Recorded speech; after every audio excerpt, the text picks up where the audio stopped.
ফেলে দেওয়া ব্লেডের টুকরো দিয়ে নারীর শক্তি এঁকে ইন্ডিয়া বুক অফ রেকর্ডসে নাম কাকদ্বীপের যুবক সায়ন বিদ্যার।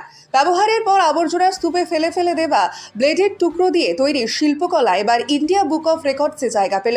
বিষয় নারী শক্তি। বছর 25-এর সায়ন বিদ্যা কাকদ্বীপের গণেশনগর এলাকার বাসিন্দা। ছোট থেকে ছবি আঁকতে ভালোবাসে সায়ন। পড়ে থাকা কাগজ পেলেই রং পেন্সিল দিয়ে আঁকিবুকি কাটত। কাদামাটি দিয়ে বানাতো মাটির পুতুল ও প্রতিমা।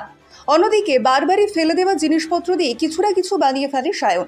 এবারে সায়নের সৃষ্টি ফেলে দেওয়া ব্লেডের টুকরো দিয়ে নারীর শক্তি আঁকা। এটা আঁকতে মোট 70টা ব্লেড ব্যবহার করা হয়েছে। কোনো রকম বিরতি ছাড়া টানা 5 ঘন্টায় এটা বানিয়েছে সায়ন। এর আগে বহুবার রং তুলির সাহায্যে নারী শক্তি এঁকেছে সায়ন, তবে এই প্রথম ব্লেড দিয়ে আঁকা।